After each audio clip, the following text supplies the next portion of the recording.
Assalamualaikum warahmatullahi wabarakatuh. Selamat siang Bapak dan Ibu. Hari ini kebetulan saya melanjutkan diseminasi yang sebelumnya pernah saya lakukan. Kemarin-kemarin saya sudah menyampaikan bagaimana sih implementasi budaya positif yang bisa kita lakukan di sekolah. Nah, kebetulan saya akan menunjukkan kepada Ibu dan Bapak bagaimana sih penerapan budaya positif. Salah satunya di sini adalah segitiga restitusi. Ini yang sebelumnya pernah saya bahas mengenai segitiga restitusi yang kebetulan sebelumnya karena tidak ke-record, jadi untuk yang offline saya akan menunjukkan kembali untuk contohnya saja. Ini seperti yang Bapak dan Ibu lihat, ini adalah contoh untuk praktik segitiga restitusi. Bapak dan Ibu silahkan boleh diamati dan disaksikan bagaimana sih sebenarnya penerapan segitiga restitusi di kelas ini. Kita lihat ya. Selamat menyaksikan. Skenario 1. Alia yang datang terlambat. Nah, dalam hal ini Bapak dan Ibu, di sini ada 3 tahapan dalam segitiga restitusi. Yang pertama yaitu kita harus tahu dulu menstabilkan identitas. Di sini kebetulan skenarionya seperti ini. Nah, saya percepat saja Bapak dan Ibu ya. Oke. Nah, di sini tetap dilakukan pembelajaran. Jadi pada saat istirahat, di sini kasusnya ada anak yang terlambat sekolah. Kita nyari solusi ya Bapak dan Ibu.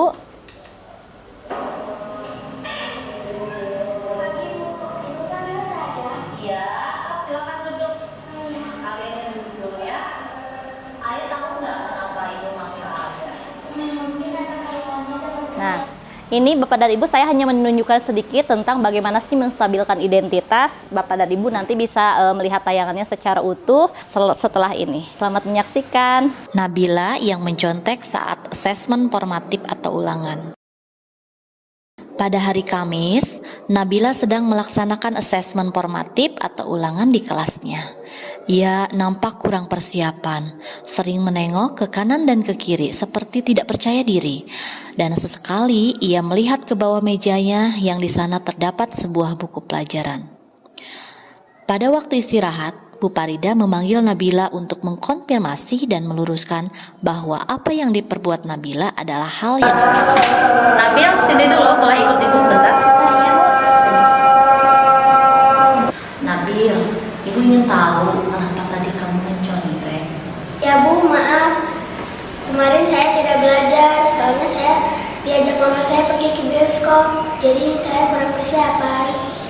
Wah, itu pasti sangat menyenangkan nonton ke bioskop. Ibu juga dulu suka nonton ke bioskop kalau diajak sama mama. Tapi yang tadi Nabila lakukan itu perbuatannya udah tepat belum sih? Enggak Bu, soalnya saya sudah berbuat tidak jujur tadi. Kamu masih ingat gak sih dengan keyakinan kelas yang kita buat? Kira-kira itu keyakinan yang bagian mananya? Jujur adalah modal kehidupan Bu. Kira-kira nih apa yang mau Nabila lakukan supaya Nabila itu bisa menerapkannya sesuai dengan keyakinan kelas yang dibuat? Meyakini bahwa perbuatan tidak jujur itu tidak baik, dan tentunya harus lebih giat belajar lagi. Mungkin ada yang lain lagi nggak? Percaya terhadap diri sendiri Bu. Nah, berarti kan kamu udah paham ya, setidaknya kamu tahu bahwa harus jujur ke diri sendiri ya. Ya, Bu. Restitusi bukan untuk menebus kesalahan, namun untuk belajar dari kesalahan. Tujuan dari segitiga restitusi yaitu untuk memperbaiki hubungan. Tindakan ini adalah tawaran. Bapak dan Ibu, tadi Bapak dan Ibu sudah menyaksikan bagaimana saya mengimplementasikan budaya positif, salah satunya segitiga restitusi. Dalam segitiga restitusi ini, seperti yang Bapak dan Ibu lihat, kita ada 3 langkah. Yang pertama adalah menstabilkan identitas. Tadi ya saya akan menanyakan terlebih dahulu kepada anak gitu ya. Yang langkah kedua, yaitu saya validasi tindakan. Jadi ingin mengetahui sejauh mana sih tindakan dari si anak itu menurut pandangan mereka. Nah, baru yang terakhir kita tanyakan keyakinan mereka. Apa sih yang mereka yakini sehingga mereka mendapatkan insight tersendiri bahwa seharusnya mereka melakukan hal yang bagaimana. Nah, Bapak dan Ibu, itu adalah salah satu implementasi segitiga restitusi. Tetapi seperti yang kemarin sempat saya sampaikan, karena kita offline ya nggak sempat kerekam, jadi ini sambungannya saja.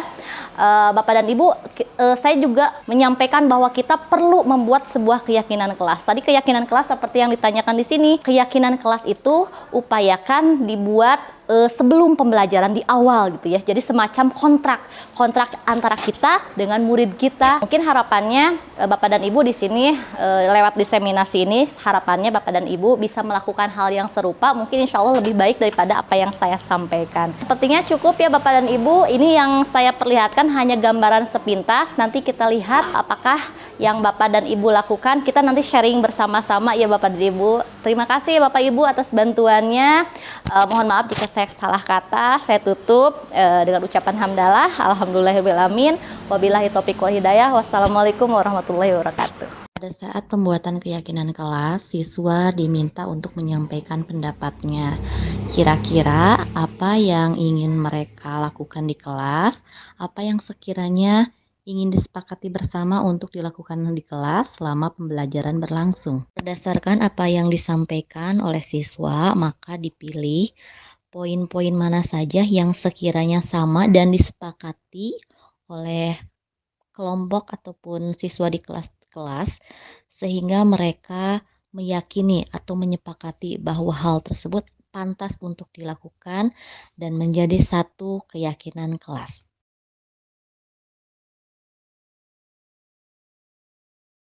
Kenalkan, nama saya Alia. Kemarin saya dipanggil oleh Bu Farida karena saya telat masuk sekolah.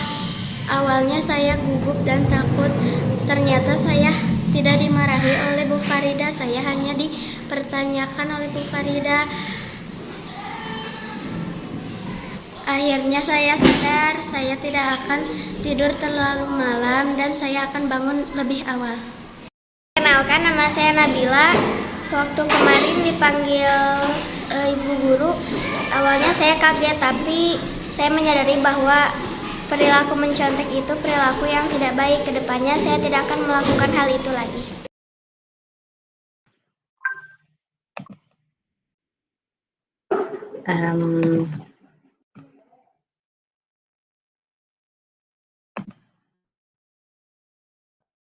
Sakrab. Iya, baik. Bismillahirrahmanirrahim. Assalamualaikum warahmatullahi wabarakatuh.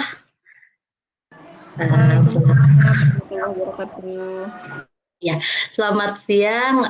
Terima kasih Bapak Ibu Guru yang sudah berkenan hadir atas undangan saya di sela-sela waktu kesibukan Bapak dan Ibu ini membantu saya dalam petugasan, salah satunya untuk diseminasi. Kebetulan karena keikutsertaan saya di PGP. Sebelumnya mudah-mudahan apa yang kita lakukan hari ini diberkahi Allah Subhanahu wa taala. Tidak lupa salawat serta salam kita aturkan kepada junjungan kita Habibana Muhammad sallallahu alaihi wasallam. Bismillahirrahmanirrahim. Rabbi shrah li sadri wa yassir li amri wahlul 'uqdatam min lisani yafqahu qawli. Ya Ali. Bapak dan Ibu yang sudah hadir pada kesempatan siang hari ini, mohon maaf sekali lagi. Mungkin kalau ini merepotkan Ibu Ika, Bu Aan, dan Bu Eni, dan ibu-ibu bapak yang lain gitu ya, karena terkait tugas saya yang harus diseminasi karena tadi keikutsertaan di pendidikan guru penggerak. Secara offline sudah, dan ini yang dibutuhkan secara online karena kebetulan saya perlunya double. Bapak dan Ibu, sekali lagi, ini bukan karena saya bisa, bukan karena saya lebih tahu, bukan, tetapi di sini konteksnya saya mencoba untuk berbagi dan memohon juga masukan dari Bapak dan Ibu yang tentu saja mungkin Bapak dan Ibu jauh-jauh berpengalaman daripada saya, jadi mungkin kan sepak terjangnya sudah berbeda gitu ya. Bapak dan Ibu, nanti saya akan meminta untuk sharing juga di sini. Baik, Bapak dan Ibu, dan terima kasih di sini yang sudah hadir. Ada teman-teman saya, saudara saya, ada Bu Heni, sekali lagi terima kasih, Bu Aan, Bu Yulia, Pak Yoyo, Bu Meta, Pak Cecep, Bu Erma, terima kasih ya berkenan membantu saya dan hadir pada kesempatan siang hari ini. Ada juga siapa ya? Oh, ini ada Pak Aris Dario, ada Bu Suryamah juga, ada Bu Tita, terima kasih Bu Pia. Oke, saya lanjutkan ini izinkan saya dalam kesempatan ini direkod ya, direkam, dan mohon izin jika nanti wajah-wajah Bapak dan Ibu ada di rekaman ini gitu ya. Mudah-mudahan tidak sampai disomasi karena ada wajah-wajah Ibu Bapak di sini. Oke, baik Bapak dan Ibu, terima kasih banyak. Tapi sebelum kita mulai agar kegiatan ini berjalan dengan lancar, mudah-mudahan tidak akan lama, minimal 1 jam gitu ya untuk online-nya sendiri, untuk yang direkamnya sendiri. Maka kita ucapkan basmalah bersama-sama. Bismillahirrahmanirrahim. Oke, Bapak dan Ibu, di sini tema yang akan saya angkat itu mengenai budaya positif. Ya, budaya positif ini salah satu modul yang ada di pendidikan guru penggerak. Sebagai informasi, pendidikan guru penggerak itu yang diselenggarakan oleh Kemendikbudristek-Dikti yang kebetulan sekarang lagi ada pembukaan untuk angkatan 10. Jadi bagi Bapak dan Ibu yang mungkin bukan gabut ya sebenarnya, tetapi mungkin bisa mengisi waktu untuk mengikuti pendidikan guru penggerak, baik itu menjadi CGP ataupun PP gitu ya. Karena di sini juga alhamdulillah sudah hadir rekan saya Ibu Heni, beliau juga sama sedang menjalani pendidikan guru penggerak yang kebetulan berada di Kabupaten Ciamis ya. Kalau saya di Kota Bandung, kalau Bu Heni di sini Kabupaten Ciamis. Jadi Bapak dan Ibu nanti insya Allah ilmu-ilmu yang ada di pendidikan guru penggerak ini luar biasa. Yang mungkin kalau zaman dulu sebenarnya Bapak dan Ibu sudah melakukan hal yang sama, tetapi mungkin tidak ada brandingnya, tidak ada penamaannya. Contoh di sini ada budaya positif. Sebenarnya budaya positif itu seringkali Bapak dan Ibu lakukan, tetapi mungkin kalau sekarang itu ada yang lebih spesifik lagi penamaannya. Apa saja sih yang masuk di budaya positif ini? Nah, mungkin sebelum melangkah lebih jauh, mungkin saya izinkan untuk memperkenalkan diri bahwa kebetulan kalau asal saya dari Kabupaten Ciamis, tepatnya dari Rancah, atau dari Kecamatan Tambak Sari juga sekarang ya. Kebetulan ini PIBS-nya berbeda gitu ya, karena apa? Kebetulan yang hadir di sini adalah rekan kerja kakak saya. Yang berkenan untuk yang berkenan untuk mendengarkan celotehan saya gitu ya kali ini, dan saya ucapkan terima kasih sekali lagi. Nah, saat ini saya mengajar di SD 077 Sejahtera di Kota Bandung. Kalau di SD ini sih saya mulai tahun 2013. Sebelumnya di SD yang lain dan salah satu SMP juga di Kota Bandung. Kebetulan mutasi. Nah, dan saat ini kebetulannya saya mengikuti pendidikan guru penggerak di bawah naungan BPGP Jabar. Nah, kebetulan. Nah, tujuan saya melakukan diseminasi salah satunya sebagai upaya gitu ya, agar virus budaya positif itu bisa tersebar menuju kesadaran kolektif. Dan tujuan yang lainnya agar membiasakan diri untuk berbagi praktik baik gitu ya, karena kalau tidak dipaksakan seperti ini saya pasti enggan. Saya bukan enggan berbagi, bukan, tetapi enggan karena ada sedikit perasaan mungkin malu, ada perasaan deg-degan. Itu saya berpikir hal yang wajar karena sebagai manusia biasa, apalagi awal saya di sekolah mungkin udah terbiasa gitu ya menghadapi rekan-rekan, tetapi ketika di hadapan kepada ibu dan bapak guru yang jauh lebih hebat, yang jauh mungkin pengalamannya luar biasa dibandingkan saya, jadi ada perasaan aduh takut salah, aduh takutnya keliru, bukannya menggurui, bukan, tetapi di sini hanya berupaya untuk berbagi saja. Ini adalah praktik baik yang bisa saya lakukan untuk saat ini. Kemudian tujuan yang lainnya ketika saya melakukan diseminasi adalah mencapai satu pemahaman agar pembelajaran mendatangkan keselamatan dan kebahagiaan. Kenapa sih keselamatan dan kebahagiaan? Karena kebetulan Bapak dan Ibu di pendidikan guru penggerak ini ada satu filosofi yang sering didengungkan, bahkan mungkin Bapak dan Ibu juga sudah mendengar tentang filosofi Ki Hajar Dewantara atau KHD ya. Di sini di mana di dalam filosofi tersebut Ki Hajar Dewantara mengajak kita untuk lebih menghamba pada siswa. Menghamba di sini bukan seperti kita kepada Tuhan, itu mungkin konteksnya berbeda gitu ya. Kita mencoba untuk mencari sudut pandang yang lain, bahwa ternyata guru mungkin yang zaman dahulu itu ada istilah CBSA ya, Cul Budak Sina Anteng. Kalau sekarang ternyata kita berusaha atau berupaya untuk berperan sebagai fasilitator. Fasilitator di sini bagaimana sih upaya kita untuk memfasilitasi anak-anak, menyediakan ruang belajar, menyediakan pembelajaran yang sekiranya menyenangkan anak-anak. Mungkin saya di sini berbicara di sini idealnya gitu ya Ibu dan Bapak, tetapi ketika kembali lagi ke latar belakang lingkungan, pasti akan ada suasana yang berbeda, pasti akan ada pemahaman yang berbeda terkait hal tersebut. Contohnya, mungkin Bapak dan Ibu kan di daerah Ciamis yang kental gitu ya, dengan gotong royongnya, dengan kolaborasinya, dengan kedekatannya dengan anak, apalagi ditambah lingkungan di daerah Bapak Ibu yang saya tahu apa ya, itu sangat sangat kental dengan kedekatan antara warga dengan warga, antara masyarakat, apalagi dengan anak-anak, tahu gitu ya. Kalau Bapak dan ini teh ibu guru, meskipun contoh ibu gurunya ini ibu guru di Sukasari, tetapi orang yang di daerah Cibogo ataupun di daerah Kadupandak ataupun dari Rancah, bukan tidak mungkin antar gurunya itu saling mengenal gitu ya. Atau mungkin di sini yang di Cianjur kayak Bu Erma, antara satu tempat dengan satu tempat yang lain itu pasti hubungannya itu terjalin dengan rapi gitu ya. Tetapi kalau di saya sendiri yang saya rasakan belum tentu bisa seperti Bapak dan Ibu. Jadi insya Allah lingkungan tempat pendidikan, tempat mengajar Bapak dan Ibu juga jauh lebih menyenangkan, karena Bapak dan Ibu juga mampu untuk menyediakan ruang belajar yang sekiranya menyenangkan buat anak. Nah, sebentar. Oke. Bentar.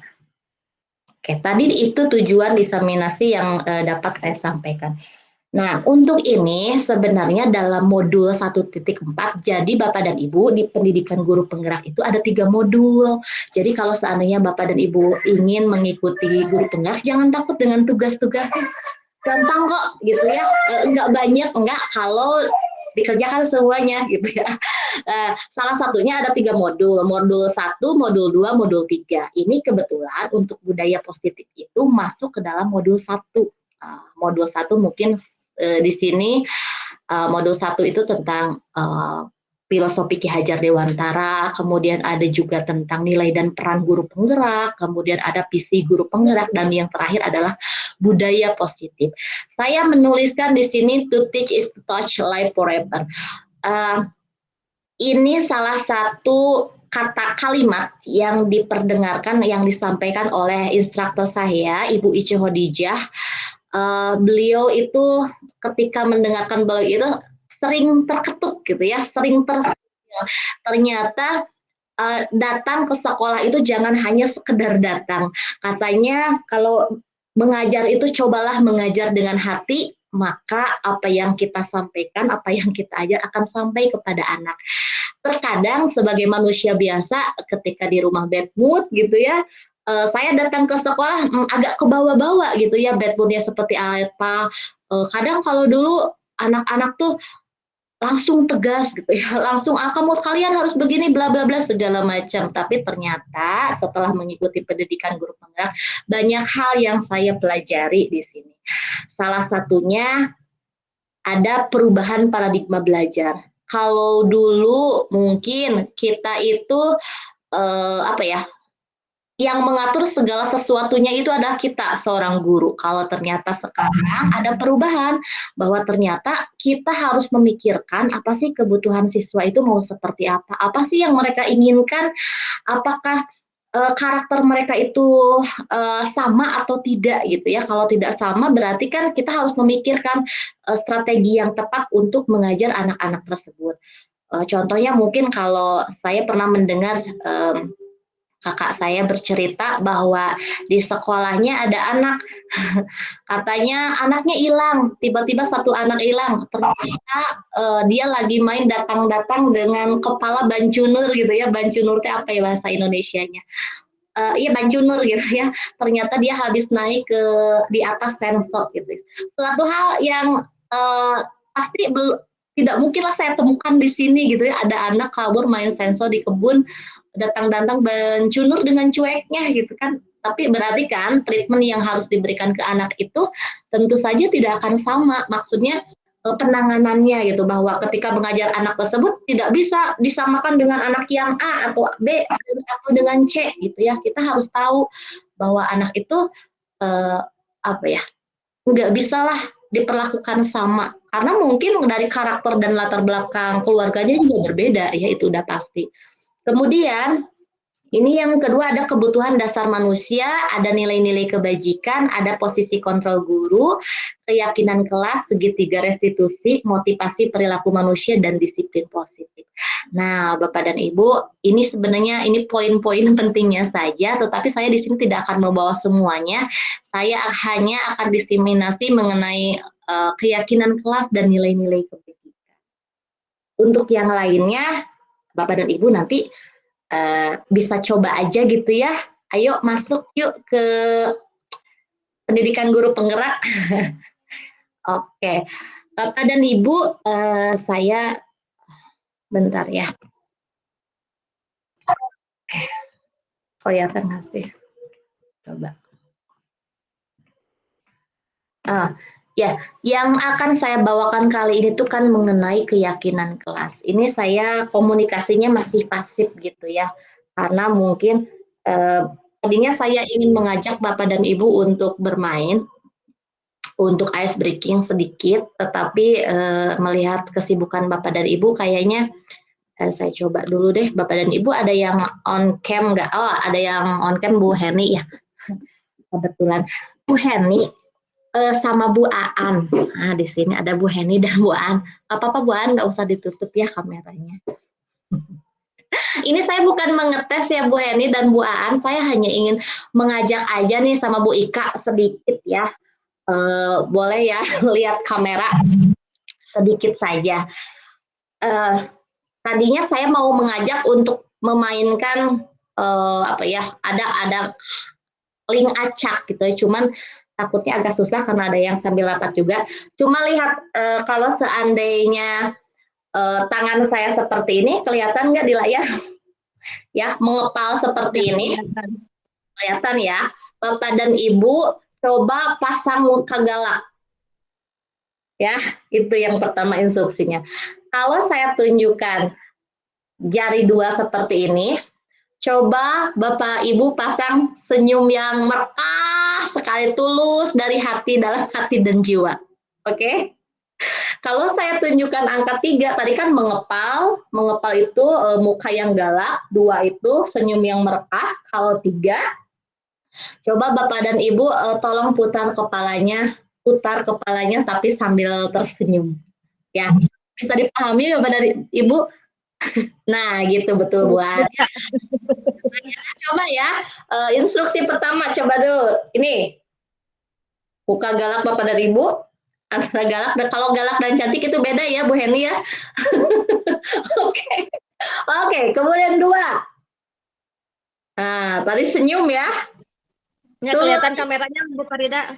Iya, tolong ini 2 ya, senyum. Tolong tidak usah diingat-ingat yang menyedihkan, tidak usah diingat kalau ada cicilan, tidak usah ya. Tampakkan senyum seterus mungkin. Oke, sekarang 3. Oke, putar kepalanya. Iya, baik. Terima kasih, luar biasa. Kalau begitu saya kasih reaksi. Terima kasih. Oke, Bu Aan, Bu Heni, Bu Ika juga yang dan yang lainnya juga. Oke. Kita lanjut. Tadi ini adalah keyakinan kelas ya. Tadi Bapak dan Ibu kan saya sudah mengajak untuk sedikit apa ya, kalau konteksnya online itu sebenarnya agak susah gitu ya. Saya ingin ngajak ibu dan bapak tuh joget kewer-kewer, tapi ternyata susah kalau di sini. Jadi di sini yang ingin saya sampaikan adalah bagaimana sih kita membangun keyakinan kelas. Keyakinan kelasnya naon gitu kan. Nah, aya keyakinan kelas. Ini ada hubungannya dengan apa ya? Sesuatu yang disepakati. Kalau dulu mah kesepakatan belajar, sesuatu yang disepakati, yang sekiranya kalau ini memang sepakat, anak-anak tuh mau nggak mau kudu nurut gitu kan, kudu nurut tanpa paksaan, karena apa? Sudah sepakat di awal, perjanjian di awal, semacam kontrak gitu ya. Nah, di sini ini ada pertanyaan, mengapa kita memiliki peraturan tentang penggunaan helm pada saat mengendarai kendaraan roda 2 atau motor? Saya memang menuliskan kemungkinan jawaban ya, bukan dukun, bukan kayak dukun, cuman ini saya ingin tanya, kalau siapa ya yang gampang? Kalau Bu Aan bisa mendengar suara saya nggak? Iya, kedengaran. Bu Aan, kalau boleh saya tanya, kenapa Bu Aan kalau pergi ke Ciamis atau ke Tasik atau ke tempat yang jauh itu pakai helm? Alasan pertama takut ditilang. Takut ditilang, jadi takut ditilang. Berarti kalau dari Sukasari ke Rancah itu nggak pakai helm ya Bu Aan? Enggak. Oh, berarti yang Bu Aan percayai itu karena takut ditilang. Iya itu. Padahal salah ya Bu Aan. Iya, salah sebetulnya. Oke, berarti yang Bu Aan yakini itu kalau pergi ke kota nggak pakai helm itu berarti bakal ditilang polisi ya. Nah, kalau Bu Heni sendiri kalau mengendarai motor itu suka pakai helm nggak sih? Pakai Bu. Pakai. Di Rancah pakai ya Bu ya? Oh, kalau di Rancah mah enggak, suka sakit kepala Bu. Jadi yang mendasari Bu Aan, Bu Heni, Bu Ika dan bapak-bapak ibu yang lain memakai helm itu untuk apa sih selain apakah itu hanya satu-satunya alasan karena takut ditilang polisi? Iya, takut ditilang ya Bu Aan. Iya betul, sebenarnya buat keselamatan, tapi ribet. Karena takut ditilang polisi, berarti yakin ya kalau nggak di helm jika Ciamis atau napi ke Tasik bakal ditilang polisi gitu ya Bu Aan ya? Iya betul. Kalau bernasib buruk biasanya begitu Bu, kena razia. Kena razia ya.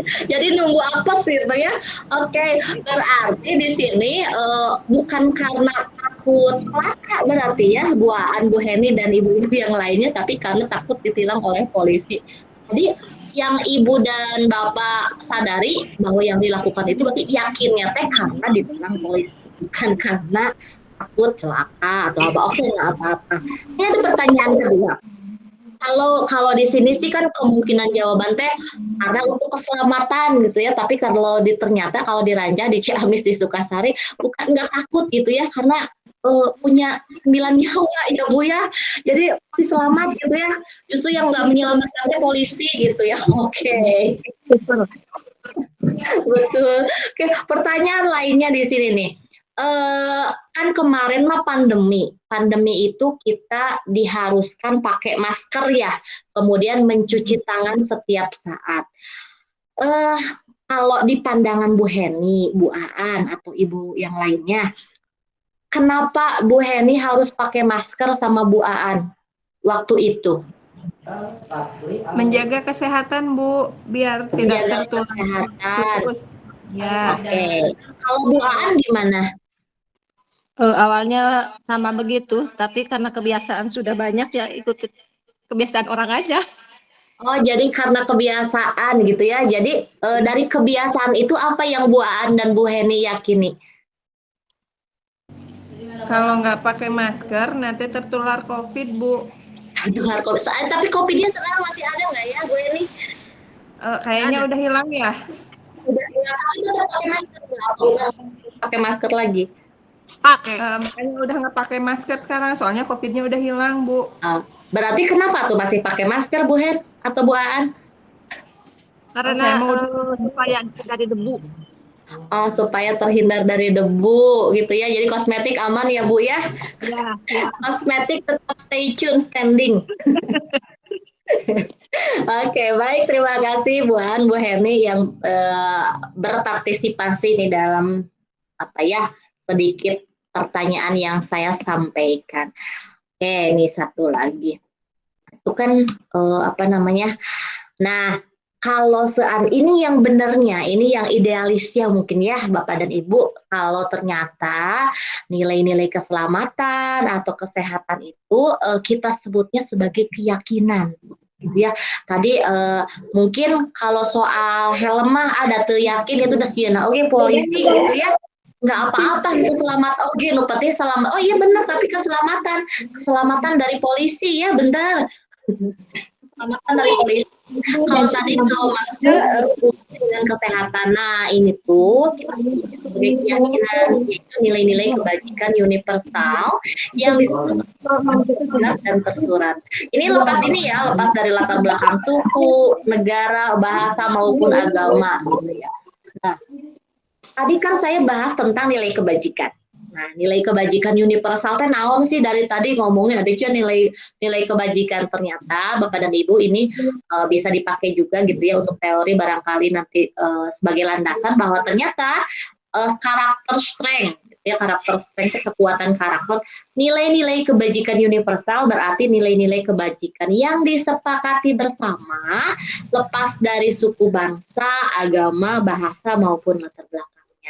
Nah, nilai-nilai ini tuh merupakan payung besar dari sikap dan perilaku kita atau nilai-nilai jadi pondasi gitu ya, pondasi untuk berperilaku.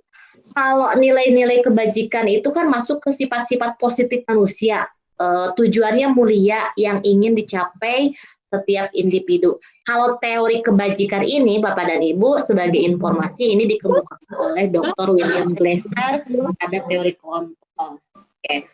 Nah, ini yang saya sampaikan masih teori-teorinya ya, nggak apa-apa ya, bahwa ternyata kita itu ada 9 karakter, 9 pilar karakter. Yang pertama tuh cinta Tuhan dan segenap ciptaannya. Yang kedua, kemandirian dan tanggung jawab. Yang ketiga, kejujuran atau amanah atau diplomatis. Kemudian ada hormat dan santun, dermawan, suka menolong, gotong royong, percaya diri, kreatif, pekerja keras, kepemimpinan, dan keadilan. Baik dan rendah hati, toleransi, kedamaian, dan kesatuan. Kalau ini sebenarnya sudah tercakup dalam profil pelajar Pancasila. Yang jadi pertanyaan saya, Bapak dan Ibu di sekolahnya sudah menggunakan kurikulum Merdeka atau belum ya? Baru mau mulai tahun ini, Bu. Kelas berapa Bu Heni? Kelas 1 dan 4 berarti ya. Tahun pertama, masih tahun pertama. Oh masih tahun pertama. Tapi masuk sekolah penggerak Bu Hen? Enggak. Enggak. Tapi udah IKM berarti ya? Iya. Oh, kalau yang sekolah penggerak berarti mantan sekolahnya Bu Aan aja ya? Iya, betul. Oke. Mantap. Bu Aan masih mengingatkan ya bagaimana penerapan kurikulum Merdeka di sekolah sebelumnya dan bisa diterapkan di sekolah yang sekarang ya? Iya. Oke, berarti nanti bisa berbagi juga ya Bu Aan. Saya juga ingin belajar bagaimana sih penerapan kurikulum Merdeka apalagi di sekolah Ibu ya mungkin tidak akan sama lah dengan sekolah saya. Ada kelebihan, pasti banyak kelebihannya. Nah, saya lanjut ya. Kita masih ada waktu deh sekitar, saya nggak akan ngambil lebih dari sejam mudah-mudahan ya Bapak dan Ibu. Jadi mohon stay tune. Bentar. Nah, ini kalau dalam kurikulum Merdeka ada yang namanya profil pelajar Pancasila. Yang pertama itu beriman bertakwa kepada Tuhan Yang Maha Esa. Ada lagunya sebenarnya. Bu An tahu nggak lagu profil pelajar Pancasila? Sedikit. Tahu sendiri. Oh berarti Bu An bisa menyanyikannya dong. Insya Allah. Coba Bu An gimana dong tolong. Bu An kan bisa ya nyanyi profil pelajar Pancasila. Jadi nanti saya mau ATM gitu. Boleh Bu An nyanyiin ya. Gimana Bu An lagunya? Aku ingin menjadi pelajar Pancasila, beriman dan bertakwa pada Tuhan Yang Esa, berkebinekaan global, gotong royong mandiri, kreatif dan bernalar kritis. Oke. Keren. Oke, ternyata ini ya asik, ada lagu judulnya sama ya, lagu Profil Pelajar Pancasila ya. Saya kasih, oh ini ada Bu Nurlita. Oh Bu, Ibu mau nyanyi juga ya? Ibu mau ikut nyanyi juga? Oke, Bu An kayaknya harus dipandu deh, harus dipandu diajak kita rekan-rekan yang lain untuk bernyanyi, boleh ya? Di situ ada berapa orang, Bu An? Masing-masing. Masing-masing. Oke, nyanyi sama-sama boleh nggak? Yang keras dong suaranya. Nah, kalau di sekolah saya ada namanya tepuk P5. Kalau gini ya, tepuk P5 tuh, saya juga lupa. Tepuk P5, prok. Saya nggak pakai ini, lupa. Sama ininya, tepuk P5 itu project penguatan profil pelajar Pancasila. Nah, kalau di sekolah saya ada tepuk P5, tapi saya nggak bisa mengangkat tangan nih.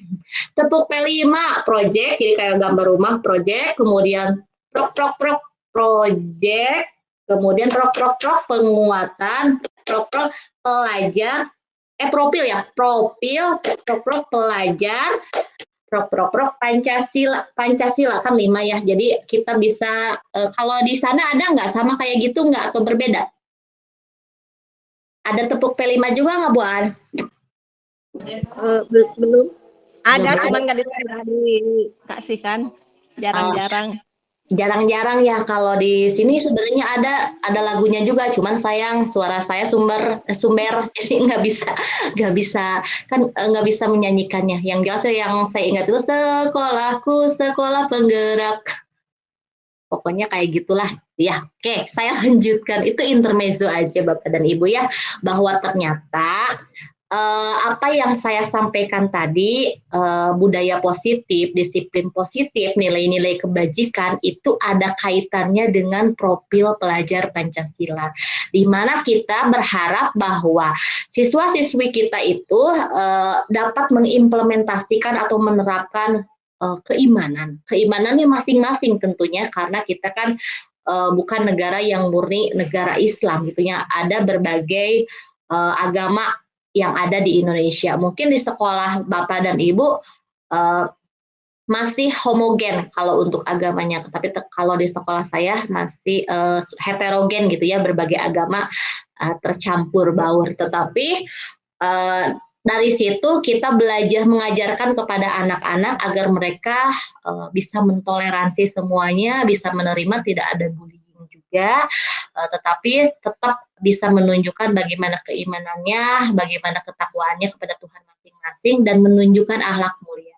Salah satu upaya untuk menerapkan budaya yang berakhlak mulia yaitu lewat pembiasaan-pembiasaan. Sebagai contoh, mungkin di kelas saya pribadi, setiap Selasa sampai Kamis itu pagi-paginya sholat duha, dilanjutkan dengan tadarus 10 ayat. Kalau hari Jumatnya di lapangan bareng-bareng dengan yang lainnya. Kebetulan kalau sekolah saya itu untuk tahun ini, tahun ajaran yang ini, muridnya sekitar 950-an, perlu effort yang lebih gitu ya untuk mengajak atau membiasakan anak-anak, apalagi sekarang. Kebetulan akan ada kedatangan guru dari Korea juga, jadi memang suatu kebanggaan gitu ya, di Indonesia hanya SD saya saja yang mendapat kesempatan untuk teacher exchange gitu ya. Tetapi di sini yang merepotkannya itu kita harus mengatur segala hal dan mempersiapkan diri. Ya akhirnya diambil positifnya. Nah di situ juga kita mengajarkan bahwa ternyata anak itu harus diajarkan mandiri. Apalagi sekarang kalau ngomongin mandiri, apalagi kelas 1 ya, kelas 1. Kalau di saya kelas 1 tuh masih ada yang diantar-antar. Nggak tahu kalau di sana masih ada yang diantar-antar sampai kelas nggak ya Ibu Bapak? Sama aja. Sama aja ya. Nah, ternyata bukan suatu hal yang mudah ketika meminta orang tua tolong antarkan anaknya hanya sampai gerbang gitu ya. Supaya apa? Anak itu bisa mandiri bahwa mereka itu tanpa bantuan mamahnya, tanpa bantuan orang tuanya, ternyata tahu loh mana kelasnya, tahu loh mana tempat duduknya. Justru kadang malah orang tuanya sendiri yang sedikit tidak percaya bahwa anak itu mampu.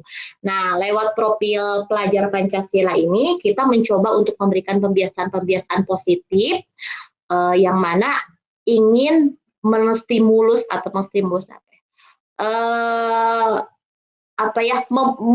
mengharapkan anak itu bisa mandiri.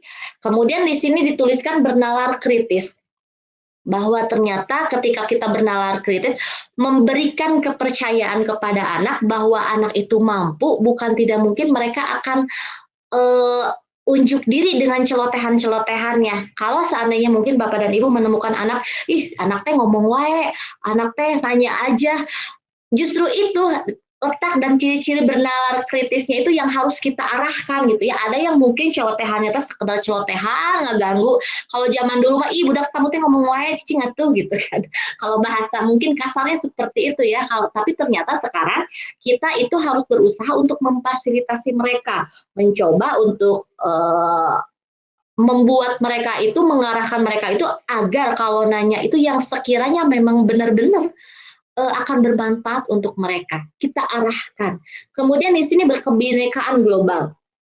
Kita tidak terkungkung bahwa ternyata hidup itu bukan hanya tinggal di Kadupandak aja. Hidup itu bukan hanya tentang Rancah saja, bukan hanya tentang Ciamis saja, bukan hanya tentang Bandung saja.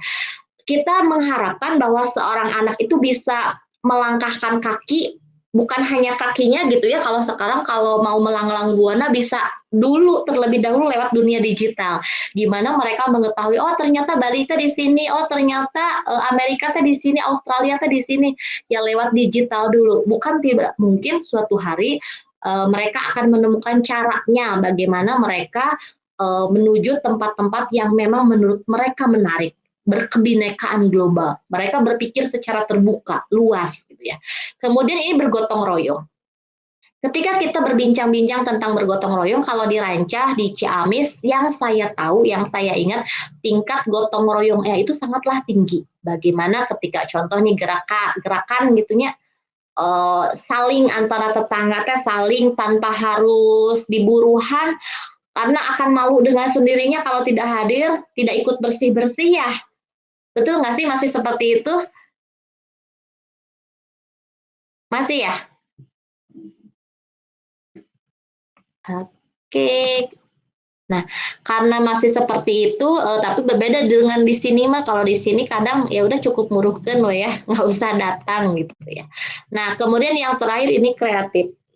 Ibu dan Bapak, kita punya cara untuk menunjukkan kreativitasnya masing-masing. Kita bisa menstimulus,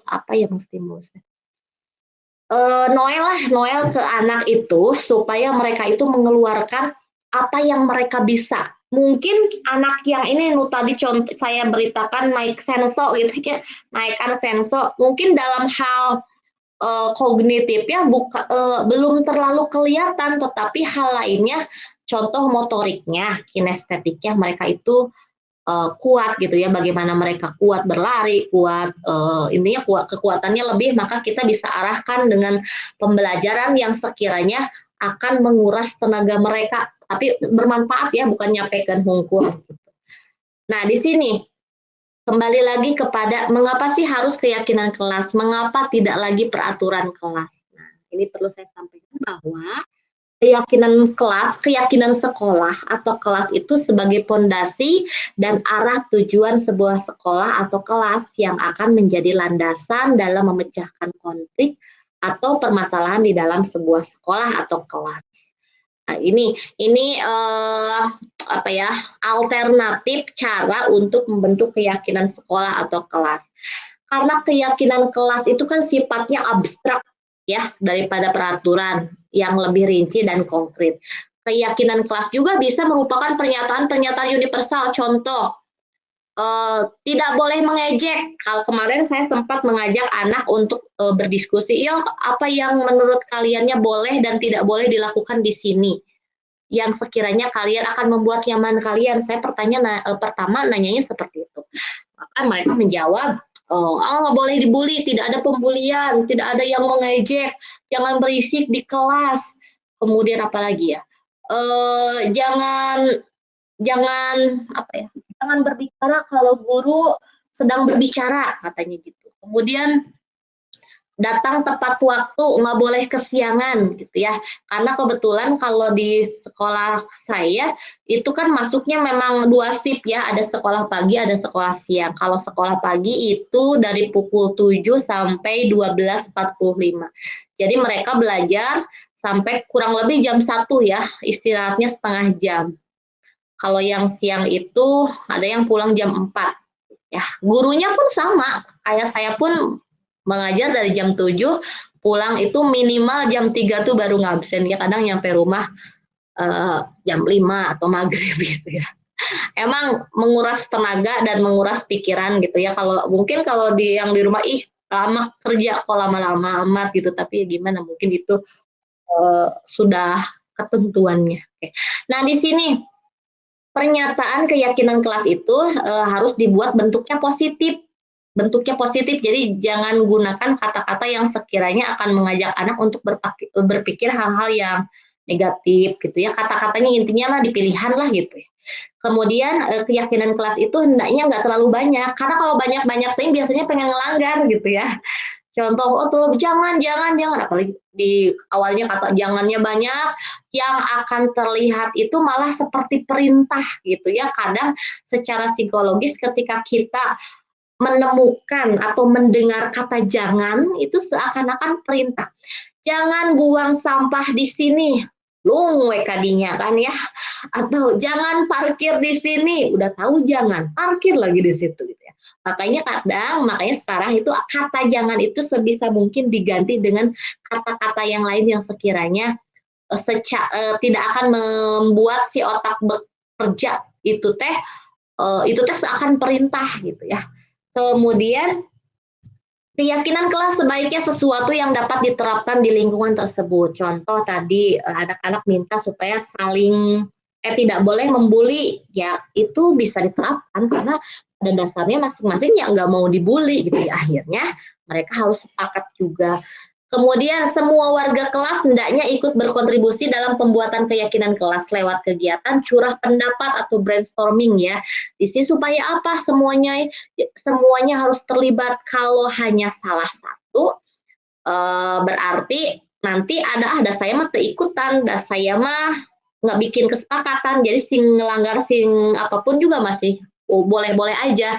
Nah, untuk menghindari hal tersebut, maka kita upayakan semuanya harus berkontribusi. Baru yang terakhir, bersedia meninjau kembali keyakinan kelas dari waktu ke waktu. Oke. Nah, di sini ini contoh saja ya. Saya kayaknya nggak blam-blam dari tadi. Bapak dan Ibu masih ada nggak ya? Bu Nurlita, kayak angkat tangan Bu Nurlita, angkat tangan mau berbagi. Oke. Sebelum saya tampilkan contoh keyakinan kelas, saya mau nanya dulu Bu Erma. Bu Erma sehat? Bu Erma bisa mendengar suara saya, Bu? Wah, kayaknya nggak bisa mendengar. Bu Ika masih rapat, Bu Ika?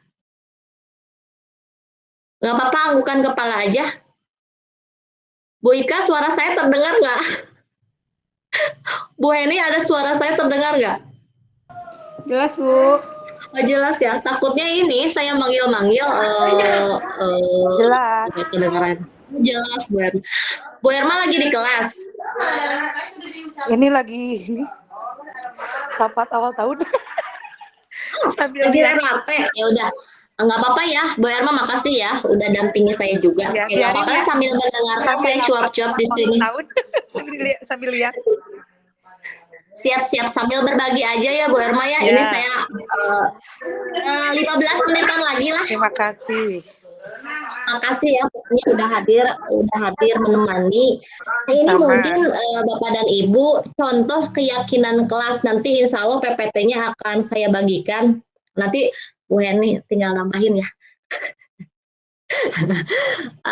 Ini contoh keyakinan kelas nih, kayaknya saya gedein aja deh. Apalah. Oke, ini keyakinan kelas. Nggak jelas ya kayaknya. Kalau kelas 1 gini, setiap anggota kelas perlu belajar, tapi mungkin setiap anggota kelas perlu senang, setiap anggota kelas perlu melakukan tugas. Tapi mungkin karena ini bahasanya agak baku ya, jadi Bapak dan Ibu nanti sesuaikan saja keyakinan kelas yang pantasnya itu seperti apa sih, yang enaknya itu seperti apa gitu ya. Disesuaikan dengan jenjang usia mereka, karena kan kalau kelas 1 dengan kelas 5 itu beda. Setiap anggota kelas perlu saling menghargai, setiap anggota kelas perlu merasa aman. Aman itu ya, baik di kelas 1 maupun di kelas 5 itu sebenarnya sama. Setiap anak itu inginnya merasa aman dari bulian, merasa aman bahwa mereka itu tidak akan ada yang malak atau segala macam. Itu adalah bentuk rasa aman yang pasti setiap anak menginginkan hal yang sama. Jadi kalau di sini contoh keyakinan kelas 5 gitu ya, selalu bersikap positif, senantiasa menjadi diri terbaik, percaya dan menghormati orang lain serta barang miliknya, berkomitmen terhadap setiap tugas, senantiasa membantu.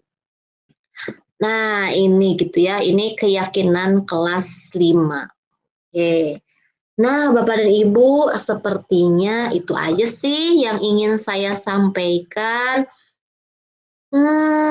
Sedikit gitu ya, sedikit, tetapi sebelum saya akhiri, saya ingin menunjukkan dulu yang satunya lagi.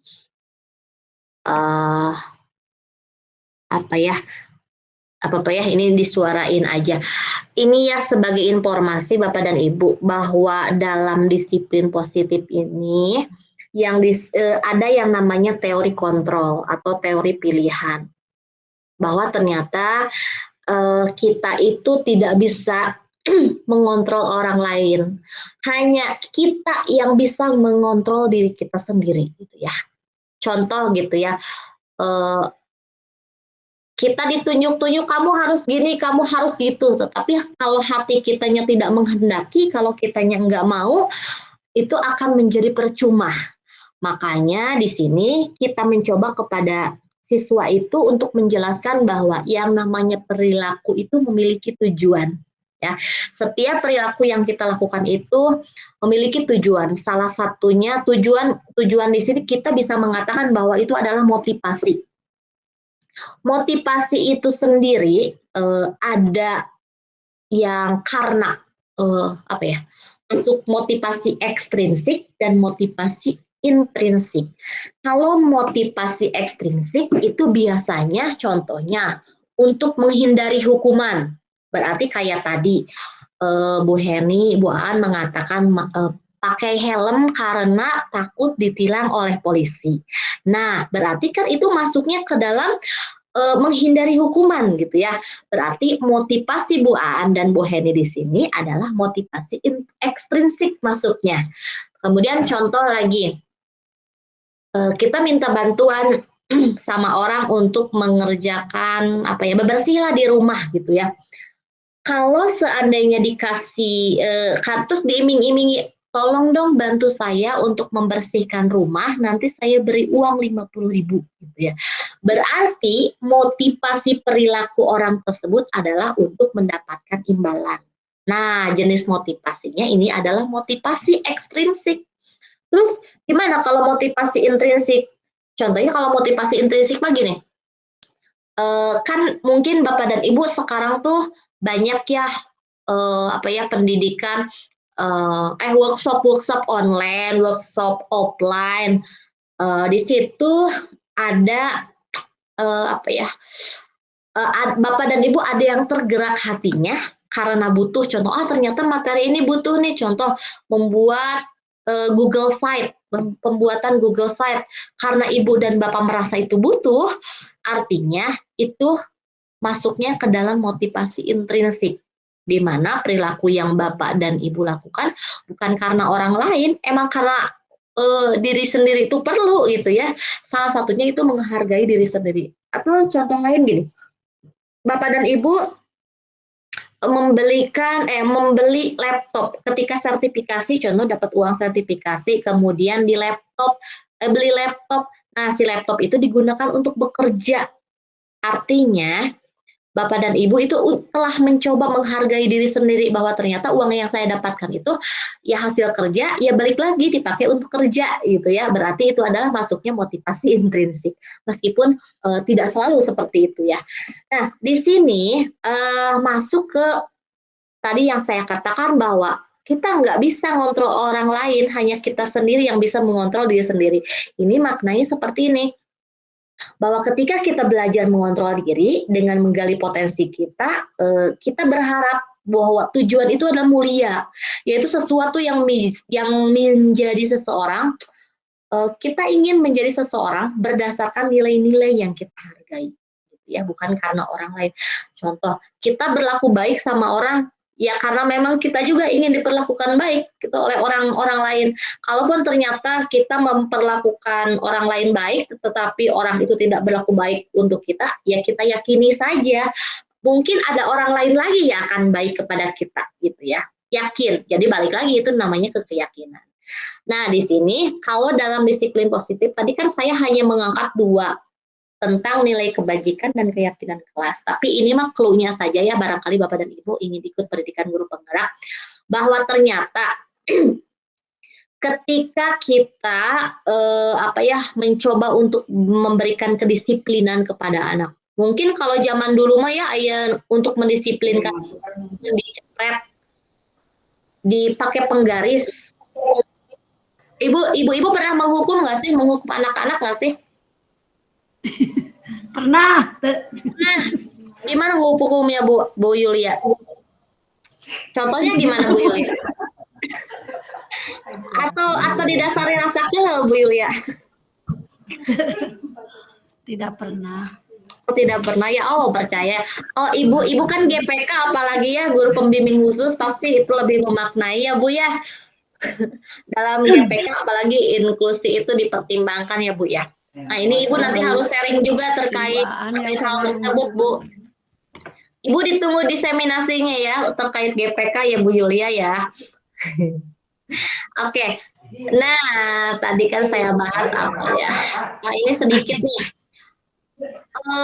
Jadi di guru penggerak, kita diajarkan bahwa ternyata sebagai guru itu ada beberapa posisi kontrol. Ada 5 gitu ya. Yang pertama itu sebagai penghukum, yang kedua itu pembuat rasa bersalah, yang ketiga itu berlaku sebagai teman, yang keempat itu pemantau, dan yang kelima manajer.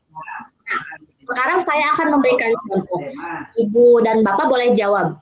Contoh gini, ada anak tidak mengerjakan tugas, terus sama ibu teh disuruh sok kerjakan tugas di luar. Nah, kalau dari 5 tipe yang tadi saya sebutkan, itu masuknya tipe yang mana? Saya ulangi ya tipenya ya. Yang pertama itu tipe penghukum, kedua pembuat rasa bersalah, ketiga tipe teman, yang keempat tipe pemantau, yang kelima tipe manajer. Kalau yang tadi saya katakan, ada anak tidak mengerjakan tugas, terus disuruh keluar kelas, sok kerjakan tugas di luar. Kira-kira kita itu sudah menerapkan posisi yang nomor berapa, ibu-ibu? Penghukum, pembuat rasa bersalah, teman, pemantau, atau manajer? Kira-kira. Bersatu. Satu ya, penghukum ya. Oke. Nah, berarti nanti tinggal ditanyakan kepada diri. Kalau yang kayak gini, kalian teh nakal-nakal teuing atuh, ibu teh udah capek dari rumah teh, banyak kerjaan, banyak pikiran, banyak yang harus diurusi. Nyampe ke sekolah kalian ribut aja, bukannya membantu ibu.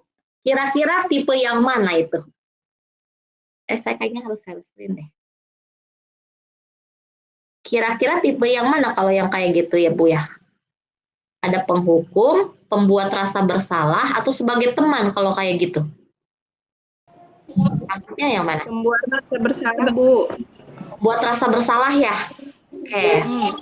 Ibu pernah nggak sih seperti itu? Pernah mengalami nggak? Pernah dengan ketidaksadaran diri.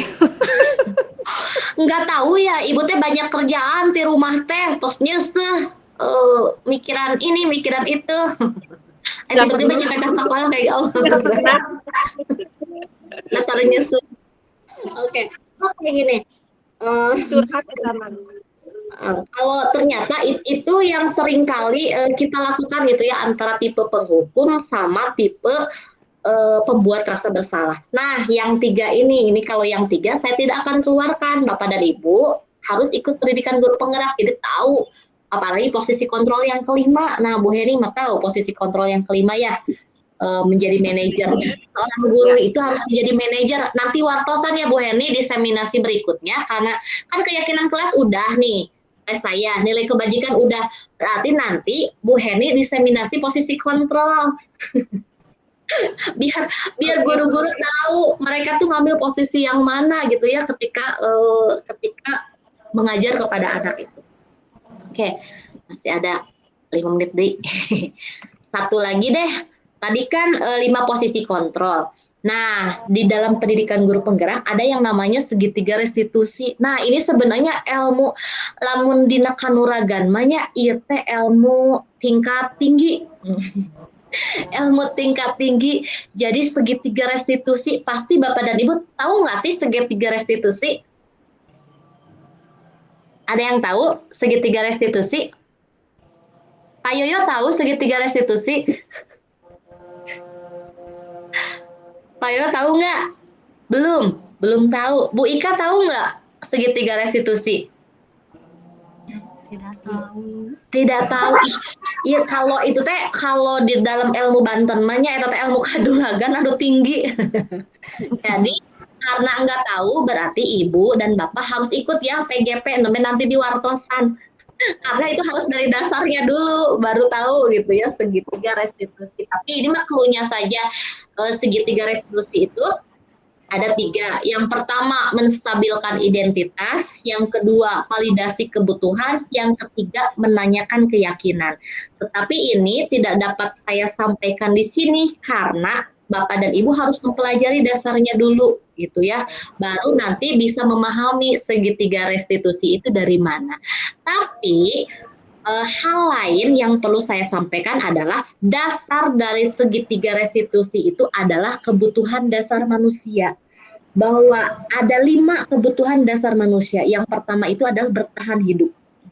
Yang kedua itu kebutuhan dasar manusia itu adalah penguasaan. Yang ketiga itu kasih sayang dan rasa diterima. Yang keempat adalah kesenangan. Yang kelima adalah kebebasan. Itu adalah kebutuhan dasar manusia. Kalau mendengar 5 kata barusan mungkin hanya sepintas selalu aja di telinga ibu dan bapak. Tetapi ketika ibu dan bapak mencoba untuk memahami lebih dalam, apa sih 5 kebutuhan dasar manusia itu, bapak dan ibu secara tidak sadar akan manggut-manggut. Oh iya, ternyata contoh nih, yang saya rasakan, apakah hidup itu hanya sekedar hidup, hanya makan, pulang, makan cari duit, buang buat makan lagi. Cari duit, beliin makan, dimakan, buang. Berarti kan artinya kita hidup itu hanya sekedar hidup, ya untuk bertahan hidup aja. Dengan apa? Dengan makan. Tetapi ketika kita sampai ke tingkatan yang lain, ada di sini penguasaan. Penguasaan contoh, kita ternyata mungkin di sini kayak Bu Aan, Bu Ika gitu ya, mau tidak mau dituntut oleh zaman terkait birokrasi. Kalau ternyata butuh nih sertifikat ya untuk naik pangkat, tapi ternyata sertifikat nggak bisa sembarangan, yang harus ada lisensinya dari Dinas Pendidikan Kabupaten, contoh gitu ya.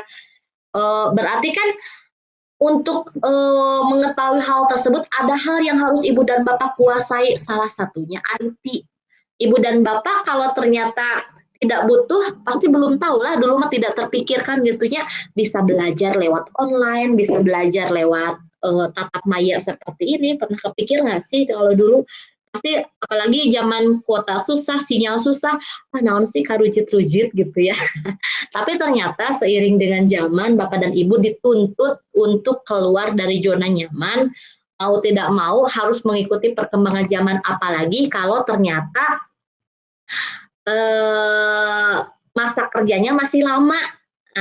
Kayak siapa ya di sini masa, oh, kayaknya Bu Heni masih lama ya, Bu Heni udah masih muda ya. Berapa puluh tahun lagi. Tapi kan saya P3K, Bu, jadi jenjang karirnya susah.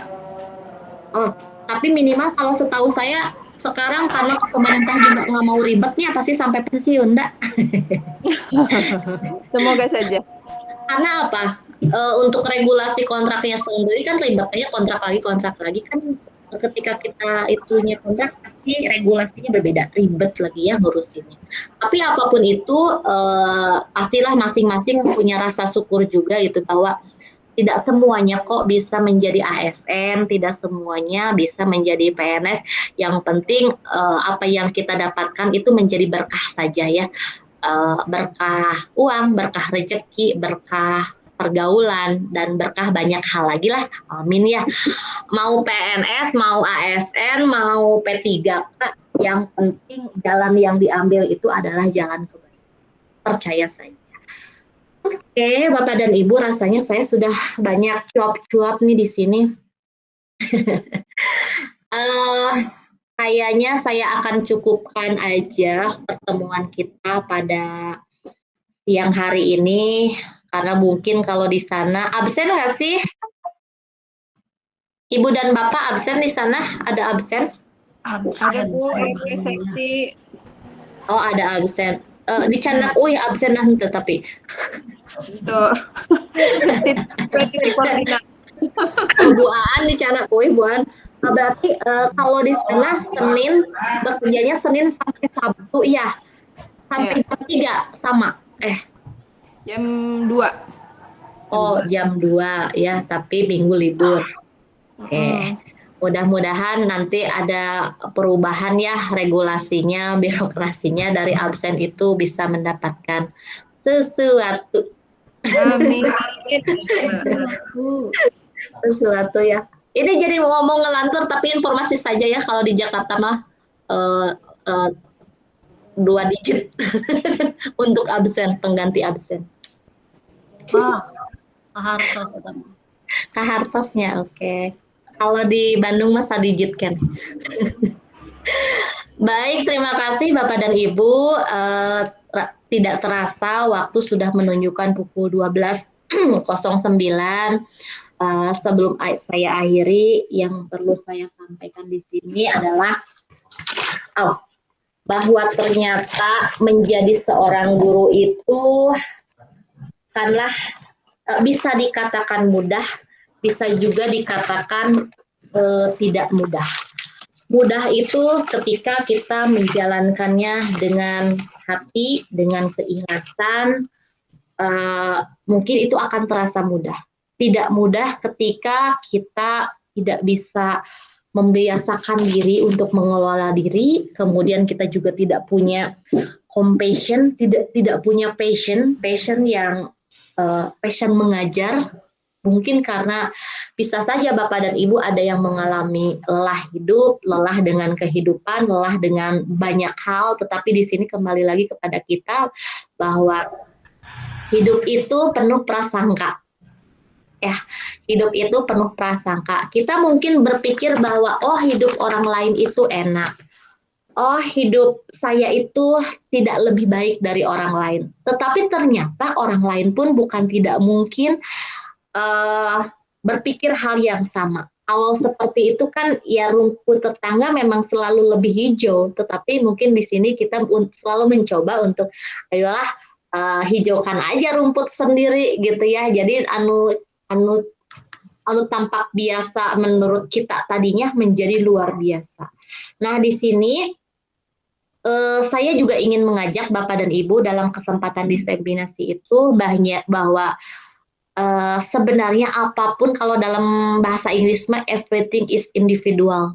Segala sesuatu itu sebenarnya dikerjakan sendiri gitu ya. Yang sistem itu hanya ngebantu Bapak dan Ibu ya.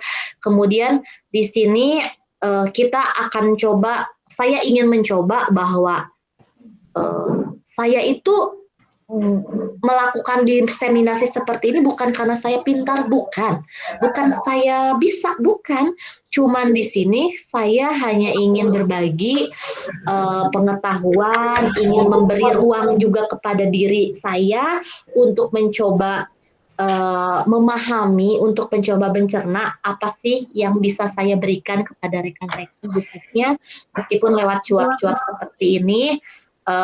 Minimal dari 1 jam ini Bapak dan Ibu adalah satu kata mah mungkin yang teringat gitu ya, bahwa ternyata dengan tidak disadari Bapak dan Ibu teh sudah melatih diri untuk menyimak gitu ya. Mungkin meskipun di sela-sela rapat, di sela-sela mungkin kerjaan, tetapi ternyata Bapak dan Ibu tuh sudah berusaha untuk melatih diri untuk menyimak. Kadang memang kita nggak bisa nahan diri gitu ya, akan muncul perasaan merasa bahwa saya tuh bisa. Tetapi ketika perasaan itu muncul, mungkin kita tekan, di sini bukan saya bisa, bukan saya paling bisa, tetapi karena berupaya untuk mengamalkan apa yang saya tahu, supaya saya mendapatkan pengetahuan lain lagi yang lebih luas gitu ya. Nah, di sini hal lain yang bisa saya sampaikan adalah, mungkin sebagai guru kita harus senantiasa untuk merefleksikan diri sendiri. Bukan apakah kita itu mengerti gitu ya, bukan apakah kita itu mengerti, tetapi apa yang kita sampaikan itu dimengerti. Jadi bukan karena ingin orang lain itu harus mengerti dengan apa yang kita sampaikan, tapi kita cenderung harus membuat diri kita itu menyadari kira-kira apa yang saya sampaikan itu dimengerti nggak sih gitu ya. Nah di sini Bapak dan Ibu mungkin kata-kata terakhir yang dapat saya sampaikan adalah kita coba hidup dengan penuh integritas. Kita tidak berbicara antara manusia, tetapi berbicara dengan diri, dengan Tuhan. Saya dengan saya dengan kehidupan, saya dengan sang pemilik kehidupan. Kehidupan pendidik itu adalah mendidik. Dan apa yang saya lakukan kali ini adalah upaya untuk terus memelihara integritas diri. Bapak dan Ibu, demikian yang dapat saya sampaikan. Mohon maaf yang sebesar-besarnya jika ada salah dalam pengucapan, salah dalam penyampaian. Mungkin dari tadi saya nggak blam-blam gitu ya, banyak sok tahu segala macam, mohon dimaafkan karena itu hanya upaya saya aja untuk sedikit mengembangkan diri, mudah-mudahan bisa diterima dengan baik. Terima kasih atas kehadiran Ibu dan Bapak, kontribusinya, dan terima kasih juga tadi untuk rekan-rekan Ibu Heni, Bu Aan, Bu Ika, kemudian siapa lagi, ada Bu Nur, Bu Yoyo, Bu En, Bu Meta, siapa lagi ya di sini, ada Bu Erma juga tadi, Pak Dario, Teh Dea, Bu Dea, Bu En, kemudian siapa lagi, ini Bu Suryamah, yang sudah berkenan meluangkan waktu menghadiri undangan saya. Saya tutup dengan ucapan hamdalah bersama-sama, alhamdulillahirabbil alamin. Tapi sebelum saya tutup, kalau boleh Bapak dan Ibu yang kebetulan bisa on cam, saya perlu dokumentasi foto. Ini nggak bisa. Ya, saya tutup, stop. Ya, boleh on cam ya sebentar. Saya mau foto Ibu dan Bapak, saya perlu foto. Halo, boleh? Nah, terima kasih Pak Yoyo ya sudah on cam. Baik, hitungan ketiga ya, 1, 2, 3, mangga senyum. Oke, sebentar. Ulangi ya. Ke ini. Saya share melalui Bu Ika dan Bu Aan. Oke. Sebentar. Oke. Baik. Terima kasih Bu Aan, Bu Ika, Bu Heni, terima kasih Pak Yoyo, Bu Tita juga terima kasih sudah berkenan meluangkan waktu untuk klik untuk klik roomnya, meeting online-nya. Terima kasih banyak, maaf mengganggu kesibukan Bu Tita dan rekan-rekan juga. Terima kasih banyak. Selamat belum beristirahat ya, mau pulang ya? Selamat beristirahat, selamat bertemu dengan keluarga kembali. Saya tutup, wabillahi taufiq wal hidayah. Wassalamualaikum warahmatullahi wabarakatuh. Terima kasih Bapak dan Ibu. Maka saya persilakan untuk classroom. Mudah-mudahan nanti kita bisa bertemu juga di diseminasi. Bu Heni, mangga bisa online ya. Saya tunggu undangannya. Oh, mau offline aja, nggak double ya. Saya double kebetulan. Ya baik, terima kasih sharing-sharingnya. Wilujeng damel deui. Atur nuhun. Budaya positif menjadi suatu hal yang penting untuk dilaksanakan sebagai seorang guru. Di dalam budaya positif banyak hal yang bisa kita lakukan. Salah satunya yaitu segitiga restitusi, kemudian keyakinan kelas, dan beberapa hal lagi yang dapat kita lakukan. Saya menyadari bahwa apa yang saya lakukan sebelumnya itu belum memuaskan, bahkan mungkin masih banyak kekurangan. Oleh karena itu, rencana yang akan saya lakukan ke depannya, saya akan berusaha untuk memahami lebih lanjut bagaimana sih budaya positif dapat diterapkan dalam sebuah pembelajaran. Kemudian saya juga akan memikirkan kira-kira implementasi yang lebih baik, kemudian bisa sharing dengan rekan-rekan, kemudian semua hal itu saya harap bisa membawa keselamatan dan kebahagiaan untuk siswa. Merdeka belajar, merdeka mengajar, menjadi semangat dan mengimplementasikan budaya positif. Terima kasih.